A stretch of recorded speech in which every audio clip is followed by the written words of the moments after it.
Hello, and welcome. My name is Rob Elser, and along with my colleagues Elijah Fox and Siobhan Gilligan, we're going to be taking an in-depth look at a study titled Towards a User-Centric Theory of Value-Driven Information Security Compliance. So the summary of this article entitled Towards a User-Centric Theory of Value-Driven Information Security Compliance was written in order to address a gap in literature in the information studies community. Basically, this is what they say in their purpose. They're looking for a relationship between users' perceptions of the value of the information they're handling and the resultant level of compliance with their organization's information security policies. So in colloquial terms, this basically means that these people researched how employees view the information that they're given and how does that view of the information correspond to their compliance with policies of their organization. So they created a grounded theory approach in order to find a qualitative data set. They held 55 interviews and 7 focus groups in different primary government agencies in the country of Brunei. And the findings that they came up with discovered that users tend to take coworkers' opinions into account and the opinions of their entire organization, and also they take into account contextual factors like culture, ethics, and education when making their decision whether or not to comply with organization security policies. Their biggest finding that they came up with was that perception does indeed have a marked impact on compliance.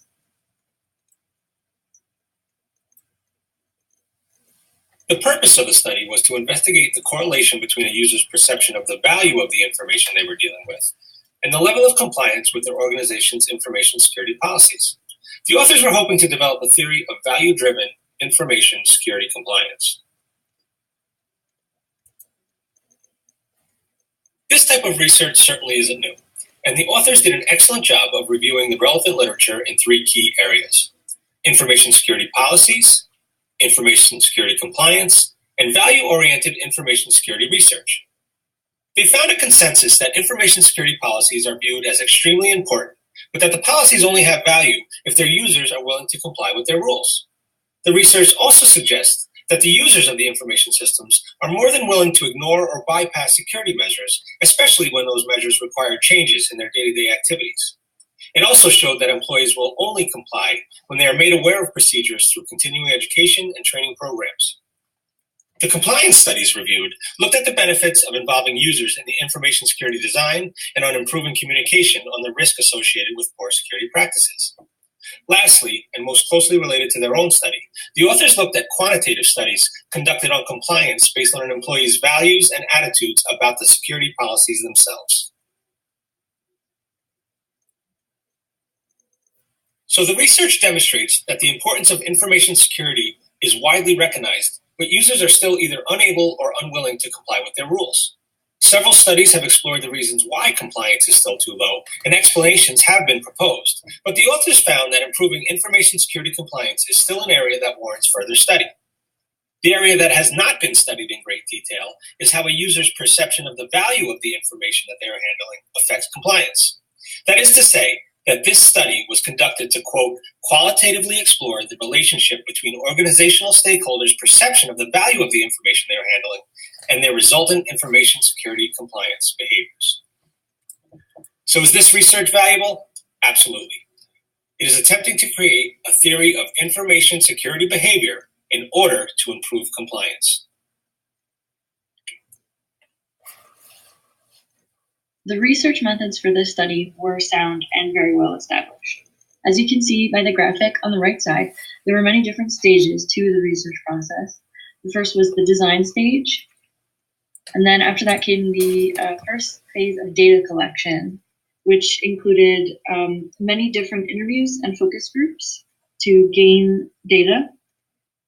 After that came the theory development, in which they tried to take the information that they had and then make the theory instead of the other way around, where they would have to try to prove a hypothesis.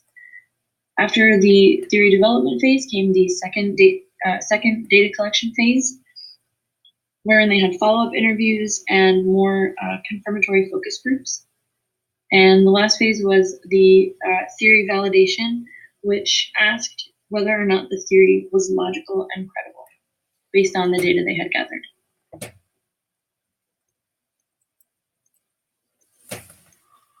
Was the research executed as planned?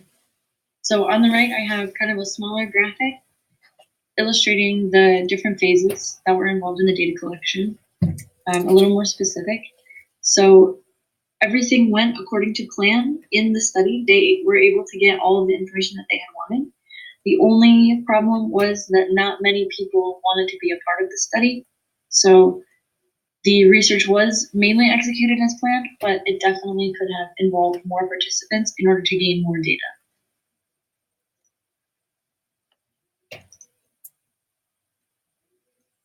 So were all the necessary data collected for the study? Well, as was previously mentioned in the last slide, there were very few people who wanted to be a part of the study. So technically the necessary data were collected, but out of the potential number of people at the entire company, there was a very small fraction of them who wanted to be a part. So technically they were able to get the necessary data, but they would have been able to easier prove their theory if they'd had more data.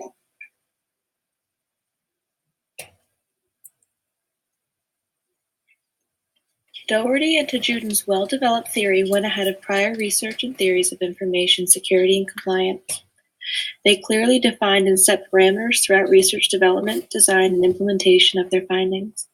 The authors did an excellent job mapping out each step in both their data collection processes as well as in their analysis. The author's conclusion was based off of reported research and was complete. They built upon prior theories of information security behavior and compliance, as well as making a list of 5 new contributions to existing theory. The 5 new contributions are as follows.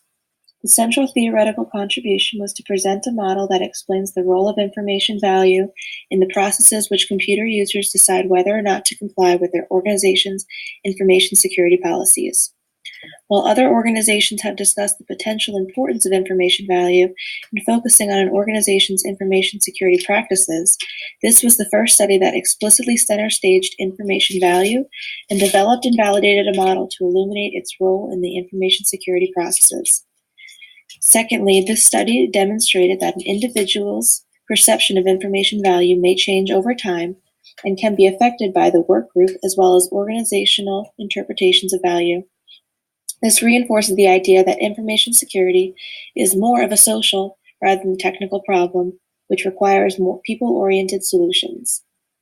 The third contribution is that the outcome of user security behaviors send out a strong message about the extent in which the organization values its own information.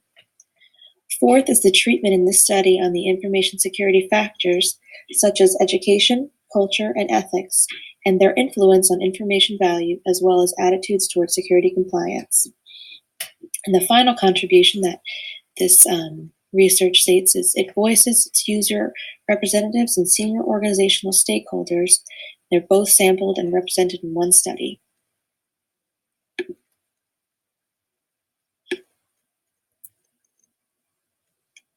The authors set the stage for further research and work to be done off of their new model. They encourage follow-up studies to further develop and validate their own study in the model that they created. They also discuss how although doing a study across government agencies in a developed country has provided much insight, it now requires more studies and research to be done in different organizational types, cultural contexts, and settings to create even more comparison in the value-driven information security and compliance study.